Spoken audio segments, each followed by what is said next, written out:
नमस्कार, मैं हूँ शालिनी और आप देख रहे हैं बीबीएन भव्य भारत न्यूज। चलिए शुरू करते हैं आज की मुख्य खबरें।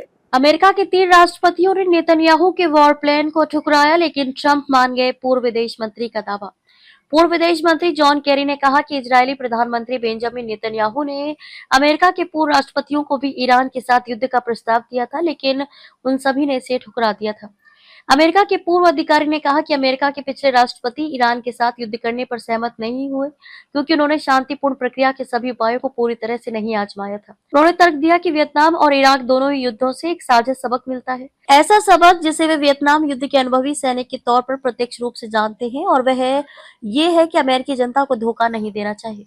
उन्होंने कहा, और वियतनाम युद्ध के एक अनुभवी सैनिक के तौर पर जहां इस तरह के फैसले बेहद अहम होते थे, हमसे इस बारे में झूठ बोला गया था कि वह युद्ध किस बारे में था, और उस युद्ध तथा इराक युद्ध से मिला सबक यह है कि अमेरिकी लोगों से झूठ ना बोले और फिर उनसे अपने बेटों और बेटियों को लड़ने के लिए भेजने को ना कहे। अमेरिका के पूर्व विदेश मंत्री जॉन कैरी का कहना है कि इजरायल के प्रधानमंत्री नेतन्याहू ने राष्ट्रपति ओबामा, बुश और बाइडेन के सामने ईरान पर युद्ध छेड़ने का प्रस्ताव रखा था, लेकिन उन सभी ने इसे ठुकरा दिया। उनका अनुमान था कि इससे सत्ता परिवर्तन होगा और लोग विद्रोह कर देंगे, लेकिन हमने देखा कि ऐसा कुछ भी नहीं हुआ। 11 फरवरी को सिचुएशन रूम में नेतन्याहू ने अपनी बात जोरदार ढंग से रखी। उन्होंने सुझाव दिया कि ईरान में सत्ता परिवर्तन का सही समय आ गया है, और ये विश्वास जताया कि अमेरिका और इजराइल का एक संयुक्त अभियान आखिरकार इस्लामिक रिपब्लिक का अंत कर सकता है।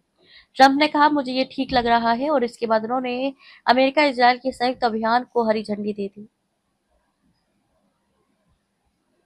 तो अभी तक के लिए इतना ही। मैं शालिनी आपसे विदा लेती हूँ। अगली खबर में फिर मुलाकात होगी एक और खास खबर के साथ। तब तक के लिए बने रहिए बीबीएन भव्य भारत न्यूज के साथ। नमस्कार।